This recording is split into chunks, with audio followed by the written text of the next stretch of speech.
je vienne à toi, mais tu as revêtu notre humanité. Tu n'as pas attendu que je crie vers toi. C'est toi qui m'as appelé le premier. Reçois ma reconnaissance, Jésus. Reçois ma reconnaissance pour la croix. Ma reconnaissance, Jésus,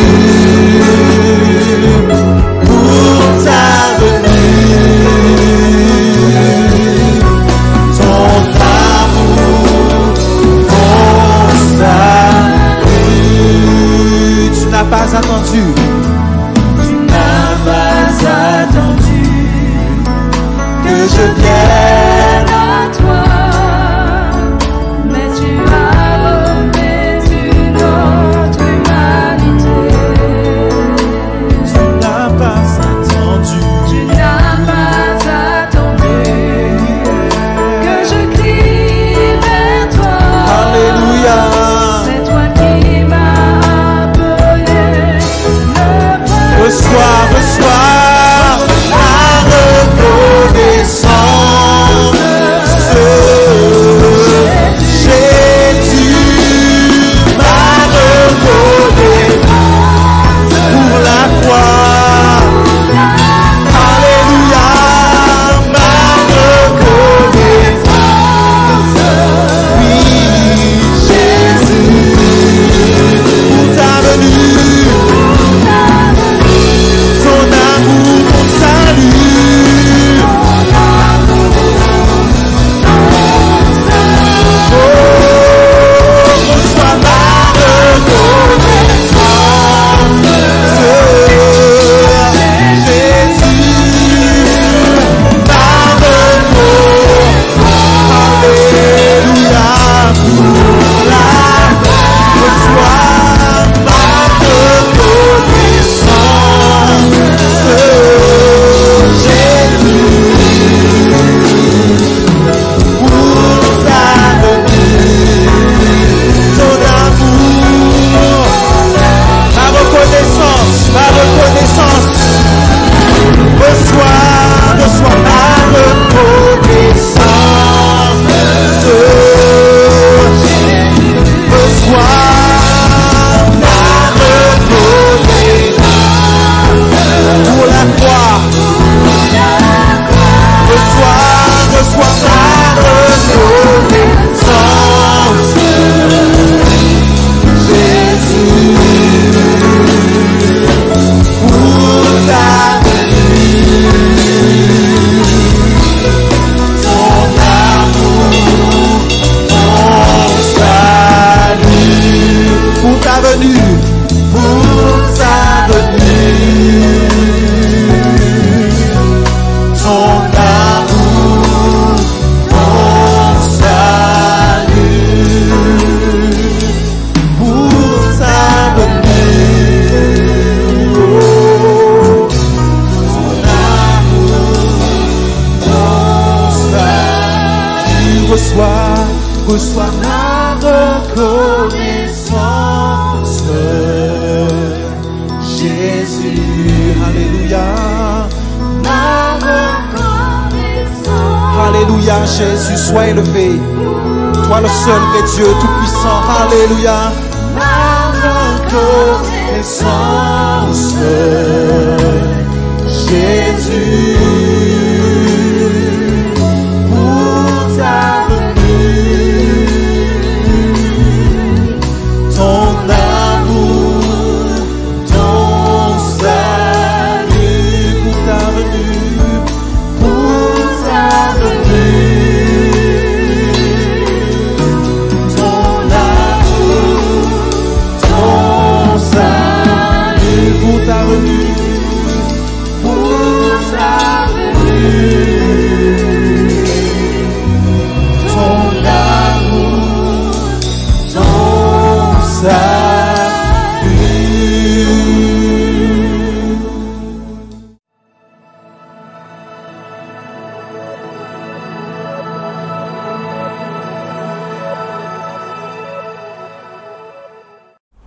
Heureux de nous retrouver, à chacun en particulier. Je veux faire mes salutations et vous remercier de me permettre d'être chez vous aujourd'hui, et que ce soit par le moyen des ondes ou encore par moyen des réseaux sociaux, pouvoir partager avec vous le beau message que nous avons en commun, le message de l'Évangile, le message de Dieu. Nous avons ensemble considéré les richesses qui sont contenues dans le sacrifice de Jésus à la croix. Nous avons parlé de propitiation, celui qui nous a rendu Dieu propice, de substitution, celui qui à notre place est allé faire l'expiation. Nous avons parlé de rédemption, celui qui en notre faveur, pour nous, a payé le prix pour que nous soyons libérés. Et quand le Christ a fait toutes ces choses, il les a fait pour que nous puissions avoir la possibilité d'être pardonnés, la possibilité de vivre de manière authentique le pardon de Dieu. Et c'est pourquoi je veux avec vous faire une lecture dans le livre du Lévitique, le chapitre 5 et le verset 26, pour parler du sujet d'aujourd'hui, le pardon, qui est aussi contenu dans le sacrifice de Jésus, puisqu'il a versé son sang. Il est écrit, « Et le sacrificateur fera pour lui l'expiation devant l'Éternel, et il lui sera pardonné, quelle que soit la faute dont il se sera rendu coupable. » Ce texte que j'ai voulu simplement prendre et qui parle du sacrifice, de la faute et du pardon, nous dit une chose sur laquelle je veux m'arrêter profondément avec vous. Il est écrit, le sacrificateur fera pour lui l'expiation. Or, notre sacrificateur, notre grand sacrificateur, c'est Jésus-Christ. En mourant à la croix, il faisait pour chacun de nous l'expiation de nos fautes. Et il nous est dit, après que le sacrificateur aura fait pour lui l'expiation, il lui sera pardonné, quelle que soit la faute dont il se sera rendu coupable. Ce qui me fait dire que le sacrifice de Jésus est pour toutes les fautes, toutes les offenses à cause du sacrifice. Par le moyen du sang de Jésus, peut être pardonné. Dieu, dans cette manière-là, n'a voulu laisser personne de côté. Ceux qui, à nos yeux, sont très bons, ou ceux qui, à nos yeux, seraient très mauvais, Dieu n'a voulu laisser personne de côté. C'est pourquoi je redis que le sacrifice est pour tous les hommes. Le sacrifice est pour tous les péchés.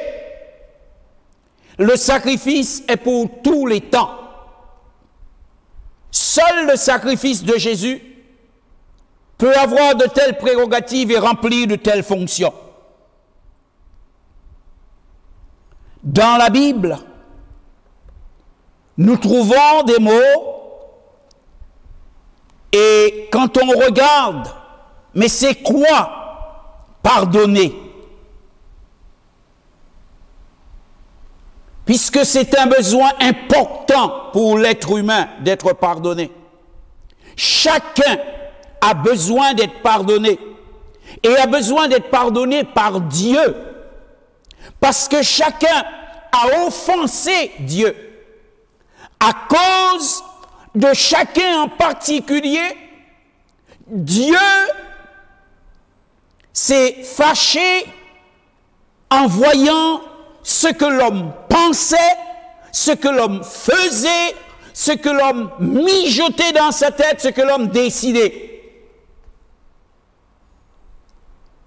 À cause de cela, pour faire cesser la colère de Dieu, Jésus est allé à la croix. Et c'est dans ce sens que son sacrifice, par le moyen de son sang, nous offre le pardon. Si nous voulons définir ce que c'est que ce mot, les mots qui définissent ou qui signifient pardon, dans leur sens originel, nous trouvons l'expression détacher, relâcher. Donc, pardonner à quelqu'un, c'est le détacher, c'est le relâcher. Pardonner, ce mot signifie également enlever en parlant de l'offense qui éloigne. Enlever. Et là, il s'agit de la faute. Pardonner quelqu'un, c'est enlever la faute. Ce que nous dit le psaume 103, quand il nous est dit que Dieu éloigne de nous nos transgressions comme le nord est éloigné du sud. Pardonner, c'est détacher. Et là, c'est celui qui a commis la faute. Ce mot se rapporte aux conséquences de la faute. C'est-à-dire, celui qui est fautif, il est attaché. C'est pourquoi la Bible dit, celui dont les péchés ne sont pas pardonnés, celui qui a été vaincu par le péché, il est esclave de son péché. Donc, il a besoin d'être détaché, il a besoin d'être libéré. Pardonner, c'est aussi un mot qui signifie remettre une dette qui ne pouvait pas être payée. Remettre une dette qui ne pouvait pas être payée, qui ne peut être payée. Et cela nous laisse comprendre que l'être humain en lui-même et par lui-même ne pourra jamais satisfaire à la justice de Dieu. Sa faute, son péché a fait de lui quelqu'un qui doit, a fait de lui quelqu'un qui est endetté et il n'a pas les moyens de payer cette dette. Il n'a pas les moyens d'effacer sa faute. Donc il faut que ça soit quelqu'un d'autre qui paye à sa place. Et ce quelqu'un qui a payé à sa place, c'est Jésus-Christ de Nazareth. Et il l'a payé par le moyen de son sang, au travers de son sacrifice. Il l'a payé en mourant pour lui, en offrant sa vie. Parce que l'homme ne peut pas, et il ne le pourra jamais.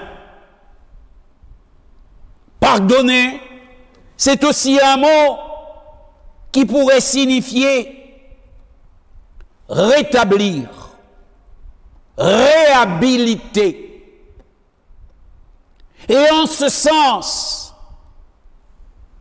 le pardon permet de retrouver une position.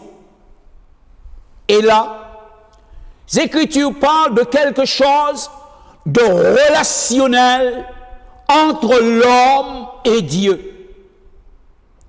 Quelque chose qui permet à l'homme de retrouver une position devant Dieu. C'est pourquoi, lorsque le pardon, l'homme le reçoit, le demande et que Dieu le lui donne, alors sa position change. La Bible nous dira alors à ce moment-là, il est déclaré juste. Lui qui était coupable, il est déclaré juste. Lui qui était perdu, il est déclaré fils de Dieu. Lui qui était sans Dieu et sans espérance, il est déclaré héritier de Dieu. Rétablir, lui permettre de retrouver une position que Dieu avait voulu pour lui dès la création du monde. Et qu'à cause du péché, il a perdu. Donc, le pardon vient effacer les conséquences du péché dans la vie de l'homme, mais aussi vient effacer les conséquences dans la relation de l'homme avec Dieu et de Dieu avec l'homme. C'est pourquoi nous avons tout intérêt à bien comprendre ce que Jésus a fait à la croix.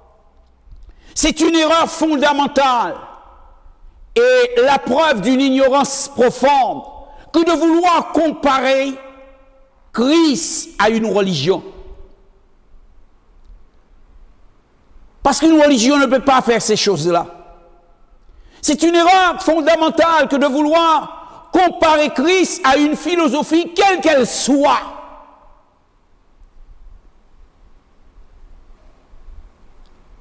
C'est pourquoi je vous inviterai, il est préférable pour vous d'essayer de comprendre, de vous laisser instruire pour comprendre réellement le sens et la richesse en termes spirituels, la richesse de l'œuvre de la croix accomplie par Jésus-Christ. La Bible nous dit, sans effusion de sang, dans le livre des Hébreux, chapitre 9, verset 22, il est dit, sans effusion de sang, il n'y a pas de pardon. Ce qui nous aide à bien comprendre une chose, quand nous regardons la question de définition du mot pardon, ces mots que nous venons de voir ne font pas de l'être humain, ne font pas du pécheur une victime malgré lui, comme s'il ne savait pas. Mais ces mots qui expriment ce dont il a besoin et que seul il peut l'avoir par le moyen du pardon, en la personne de Jésus-Christ, ces mots rappellent que chaque pécheur est responsable de ses actes. Il est responsable de ses choix. Et par conséquent, il est coupable. C'est pourquoi il a besoin de pardon. C'est pourquoi le pardon lui est indispensable. Or, il ne peut y avoir de pardon si le sang n'est pas versé. Christ à la croix a versé le sang. Le sang pour le pardon des péchés. C'est pourquoi Jean-Baptiste pouvait dire de lui, voici l'agneau de Dieu qui ôte le péché du monde. Voici l'agneau de Dieu qui ôte le péché du monde. Le pardon est attaché à l'amour de Dieu. Si Dieu ne nous aimait pas, il ne nous aurait pas offert Jésus comme victime expiatoire pour nos péchés. C'est parce que Dieu nous aime. Donc, le pardon est rattaché à l'amour de Dieu. Je dis cela pour que nous puissions comprendre et ne pas dévoyer la chose. Parce que quelquefois, l'être humain s'imagine que parce qu'il va pleurer, parce qu'il sera simplement dans un désarroi, parce que Dieu verra son affliction, c'est pour cela qu'il sera pardonné. Alors il est capable de prendre une attitude triste, l'air dépité, comme s'il voudrait attendrir Dieu. Non, cher ami. Non, cher frère, non, cher sœur. Dieu pardonne parce qu'il aime. Dieu pardonne parce qu'il aime. Ce que Dieu attend de toi, c'est que tu te repentes. Et que ta repentance t'emmène à la tristesse. Ok. Mais sans cela, tu dois savoir que ce n'est pas ce qui vient de toi qui permet à Dieu de te pardonner, mais parce que Dieu l'a décidé bien longtemps avant, et ça par amour. Donc, le pardon est rattaché à l'amour de Dieu. La source du pardon est dans la grâce et la miséricorde de Dieu. Cela, c'est quelque chose que chacun doit comprendre. Le pardon est un rapport avec la fidélité de Dieu. Selon que la Bible nous le dit dans l'épître de Jean, si nous confessons nos péchés, il est fidèle et juste pour nous les pardonner et pour nous purifier de toute iniquité. Il est fidèle et juste. La fidélité invariable de Dieu, la fidélité invariable dans sa personne, sa fidélité invariable de ses lois, sa fidélité invariable dans ses principes, parce que Dieu ne fait jamais autrement que ce qu'il a décidé, que ce qu'il est et ce qu'il a décidé. La justice de Dieu, il est fidèle et juste. Sa justice à la croix a été satisfaite par le moyen de l'expiation accompli par Jésus. Le péché à la croix est jugé. La colère s'est exprimée, s'est exercée. Le sacrifice de culpabilité lui a été offert par la vie, le sang et la personne de Jésus. C'est en comprenant cela que chacun a besoin de venir et de chercher le pardon de Dieu. Comprenez bien cela, parce que Dieu ne s'est pas mis en colère pour une boutille. Christ n'est pas mort pour des caprices. Christ est mort parce que réellement l'homme a offensé Dieu. Christ est mort parce que ce qu'a fait l'homme dans sa vie, par sa vie, est indigne. Et voulant rétablir l'homme, alors il accepta les conditions pour que l'homme soit pardonné. C'est pourquoi c'est aussi à cause de son sang que Dieu pardonne. Si nous comprenons bien, la Bible nous le dit, sans effusion de sang, il n'y a pas de pardon. Jésus nous dira dans Matthieu que son sang est le signe de la nouvelle alliance. C'est son sang qui permet d'être pardonné et d'entrer dans l'alliance avec Dieu. C'est pourquoi, concernant le salut, seul Dieu peut déclarer. Seul Dieu peut déclarer à chaque être humain et lui dire, tes péchés te sont pardonnés. Ce qu'il a déclaré dans Matthieu, le chapitre 9 et le verset 2. Tes péchés sont pardonnés. Seul Dieu peut garantir le pardon. Dieu ne fait pas seulement que dire que l'on est pardonné, mais il garantit le pardon.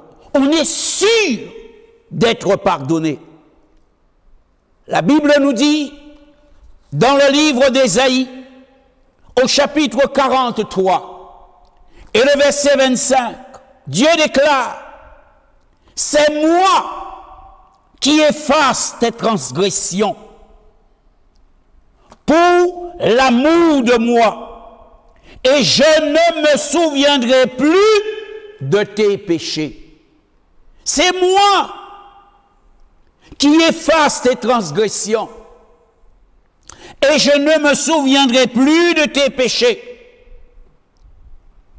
Dans le livre d'Ésaïe, au chapitre 44 et le verset 22, il est écrit, « J'efface tes transgressions comme un nuage, et tes péchés comme une nuée.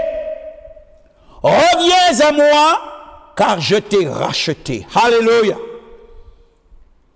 C'est lui qui nous garantit le pardon de nos péchés, qui nous donne la certitude, c'est une réalité, c'est une chose vraie, indéfectible, que tu es pardonné. Et au chapitre 43 d'Ésaïe, au verset 24, il est dit, « Tu n'as pas à prix d'argent acheté pour moi des aromates, et tu ne m'as pas rassasié de la graisse de tes sacrifices, mais tu m'as tourmenté par tes péchés, tu m'as fatigué par tes iniquités. C'est moi qui efface tes transgressions pour l'amour de moi, et je ne me souviendrai plus de tes péchés. » Quelle grâce de la part de Dieu qui dit ceci à Israël, montrant encore l'importance du pardon, mais aussi la gravité des fautes. Dieu lui dit, écoute, tu n'as pas à prix d'argent acheté pour moi des aromates, et tu ne m'as pas rassasié de la graisse de tes sacrifices, mais tu m'as tourmenté par tes péchés. Tu m'as fatigué par tes iniquités. Tu m'as tourmenté. Voilà quand on dit que le péché c'est grave aux yeux de Dieu, quand on dit que le péché ce n'est pas une boutille, c'est vraiment quelque chose de terrible, quelque chose qu'il faut prendre au sérieux, que Dieu lui-même traite avec sérieux. Il le dit, j'ai été tourmenté par tes péchés, tu m'as fatigué par tes iniquités. Mais la miséricorde de Dieu est grande. Il dit toutefois, c'est moi qui efface tes transgressions. Pour l'amour de moi, je ne me souviendrai plus de tes péchés. Alors, la Bible nous dit cette parole, dont je voudrais faire une invitation en terminant, une invitation à chacun. Il est dit que le méchant, Ésaïe 55 et le verset 7, que le méchant abandonne sa voie. Et l'homme d'iniquité ses pensées, qu'il retourne à l'Éternel qui aura pitié de lui, à notre Dieu qui ne se lasse pas de pardonner. Dieu pardonne. La Bible fait cette déclaration surprenante, cette déclaration profonde, cette déclaration sublime. Il dit que l'homme qui s'est éloigné de Dieu, qu'il retourne à l'Éternel, qui ne se lasse pas de pardonner. Il ne se lasse pas de pardonner. En lisant ce texte, ou en l'entendant, nous pourrions penser aux autres. Mais permettez-moi de vous dire, ne serait-il pas judicieux que chacun pense à lui-même? Sais-tu combien de fois tu pêches dans une journée? Sais-tu combien de péchés commets-tu alors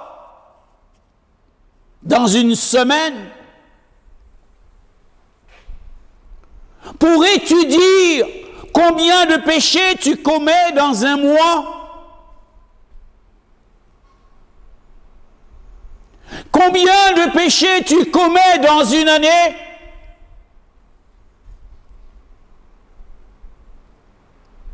Et je dirais depuis le temps, peut-être que même toi, marchant avec Dieu, tu y marches. Combien de fois as-tu péché? La patience et la bonté de Dieu t'est révélée. Reviens, il ne se lasse pas de pardonner. Dieu se fatigue de voir l'homme pécher, mais Dieu ne se fatigue pas de pardonner. Dieu se lasse de voir l'entêtement, l'orgueil de l'homme, de voir combien l'homme gâche sa vie. Cela le fatigue, mais il ne se fatigue pas de pardonner. Et c'est pourquoi Ésaïe le dit avec tellement d'amour et de force, que le méchant abandonne sa voie, que l'homme d'iniquité abandonne ses pensées,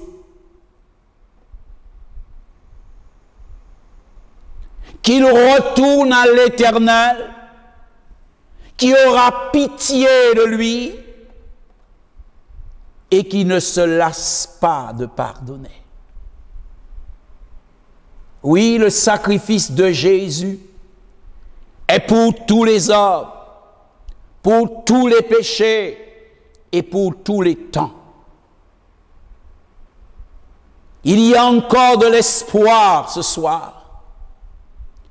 Il y a encore de l'espoir aujourd'hui.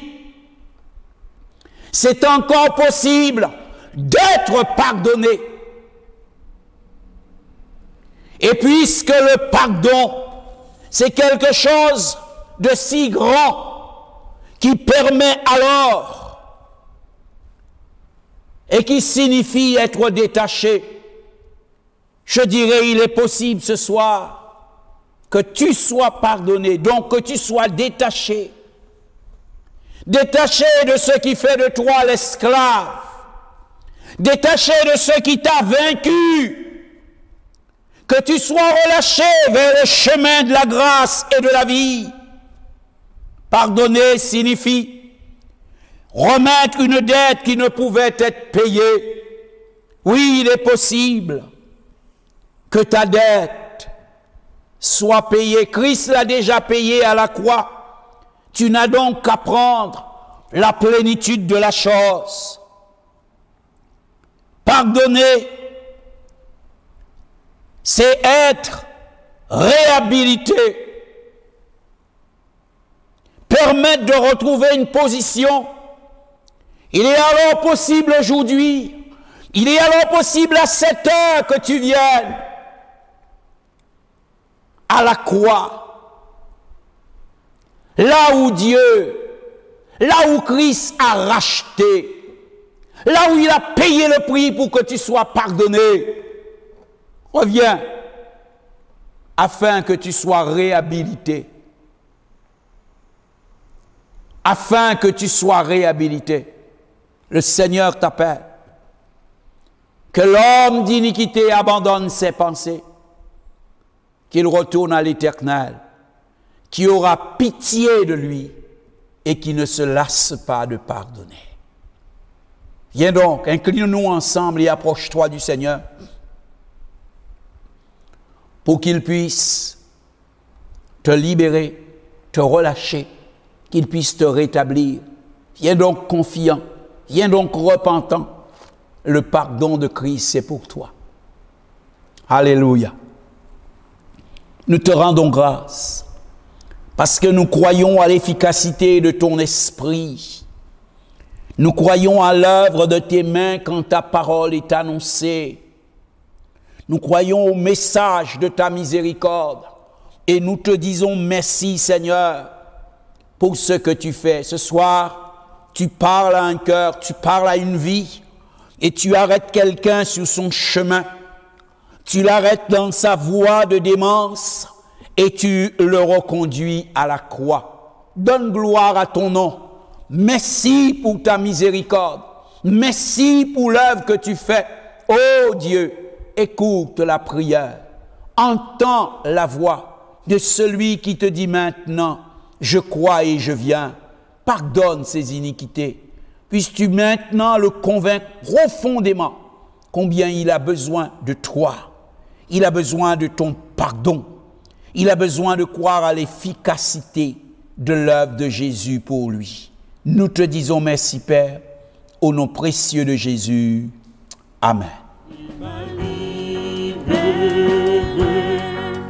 ma dette est payée. Je suis enfant de Dieu, je suis à lui. Et dans sa maison, j'ai trouvé ma place. Je suis enfant de Dieu, je suis à lui. Et la musique continue. Ce matin, Seigneur, nous proclamons que nous sommes libres, que nous sommes enfants de Dieu. Nous ne sommes plus esclaves de quoi que ce soit, libres du mensonge, libres de toute forme de vice, et nous sommes libres en Jésus-Christ. Oui, Seigneur. Merci, Seigneur, parce que le roi des rois nous a libérés, le roi des rois nous a délivrés. Merci, Jésus, et nous voulons le proclamer encore. Il m'a libéré.